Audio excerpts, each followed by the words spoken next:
Hi everyone, this is Dikshit. Welcome to my channel. In this particular video, I'm going to talk about name templates in Helm 3.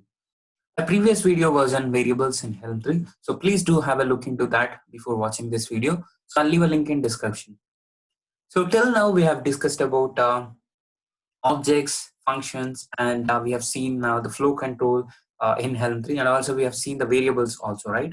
Now, so it's time to talk about name templates. So if you remember in one of my previous the beginning videos like about Helm 3, so I've said like in underscore helpers.tmpl, so we can define our like repeated YAMLs, and whenever we want it, we can refer it in our Kubernetes manifest file.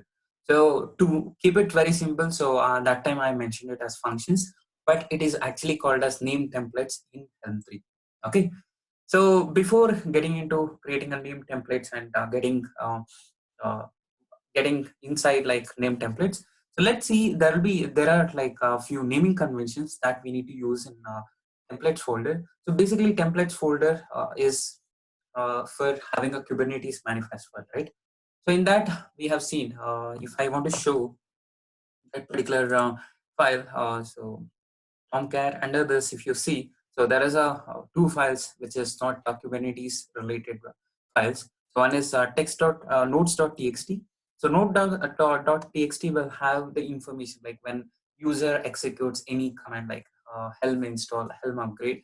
So what instructions like I need to give it in the output, like so it gives the information about your chart like when it is installed on Kubernetes cluster. Okay, so when you do helm install, Helm upgrade, or a Helm rollback. So depending on your actions and depending on the flow controls that I've used in notes.txt, so it will gonna give the output for me. Okay. So the next one is so the name begins with underscore. So we have seen in our charts that one file will be there, so which basically starts with underscore. So this name can be anything. So it has been named as helpers.tmpl. These files are assumed to not have Kubernetes manifest inside these files. So these files are not it will be not rendered to Kubernetes objects definition, but these files are available for uh, in any place inside our templates folder. Okay, so what it is basically, so it is not rendered when you say like cubes helm install or helm template, whatever the command you issue. So these are not rendered to Kubernetes manifest, Kubernetes definitions. So it is, but it is available. Whatever the information which is there in the helpers.tmpl, which is available across all the files in templates folder. Okay, we will see in a while. So why we are using underscore helpers.tmpl. So now let's go into the name templates. So the syntax is very simple. So you need to define your template. So and then you need to use it if you want to use it. So let's say I want to use a template which has been defined, name template whose name is mychat.labels. Then I can use a template and I need to give so the name of that name template. So which is similar to the functions. That's why I referred it as functions in my beginning videos. So to make it to keep it very simple. Okay. So it is similar in Java. We will use functions, and in C also we will use function. So why we will use function? So if the code is repeated, so we will keep in one function. So whenever we want it, we can call that function. We can execute all the steps in that like that only. So whenever there is a YML block which is repeating in our Helm Kubernetes manifest file. So what you can do, you can define it one place, and whenever you need it, you can always refer that name template in your manifest. Okay, so this is a basic syntax. So first we will see a basic uh, name templates, and then we will see different shades of like different. We will discuss other things about the name templates. Okay, the first example. So as I have the repo, right? So in that repo, so I have already created a folder on named underscore templates. So if you want to play with these things, you can clone into your machine and you can play with this one. Okay. So now, so let's go into that name templates. And if you see, so I have four folders. So example one, example two, example three, and example four. First, we will have a look into example one. So in this, so it is very basic. I have a templates folder, chart.yml and values.yml. So chart.yml, the information related to my chart, and values.yml. So I'll just have few values only. And if you see my functions.yml, so I've defined a name template here. If you see, this is my named template, my chart.labels, and it is always recommended. So when you use a name template, the you just name it according to your charts. So in my case, so actually I should have like in my case it should be example one hyphen one dot labels. Okay, so let's name that, because it is always recommended give the chart name and whatever the name after that you need. Okay, so as I mean it's a demo, so I'm just keeping it as my charts only. So if you want to that I'll just rename it. We can rename it, and then so it is not mandatory to give your chart name itself. So you can give anything, but it is recommended. Like if you give my chart dot labels, so then it is name template of this particular chart. You can identify this is a name template of this particular chart.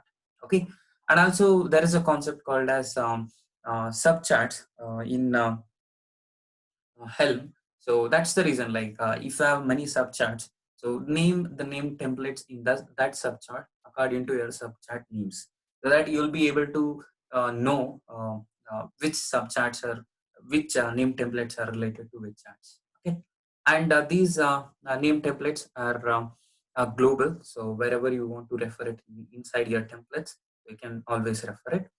And one more thing about the important thing is like let's say you define name template twice. Okay, so what happens, like if you define your name templates multiple times, so what it will gonna happens is like the last occurrence will be one it is used. So let's say you have copied this particular thing for 2 times, and you have changed something here. Okay, so helm date to something else. So that time, so what happens? It will take this particular one. It will be the first time whatever you have defined as will be ignored. Okay, so this also to be keep in mind. And so now what we will do, so this is very simple. So I have defined my name template as my chart dot labels. So as I mentioned, so it is always better give the chart name. In my case, it should be example slash one and labels. So as it is a demo, I'm just like keeping whatever it is. Okay. And then, so what you need to do is if you want to refer it in your templates, like Kubernetes objects, so this is how you will refer it. The syntax is template and the name of your named templates. Okay. Now, so let's go ahead and onto Kubernetes cluster, and we will see how it renders. Okay. So the command is helm template, and I need to give debug hyphen debug, and then I need to give the chart name.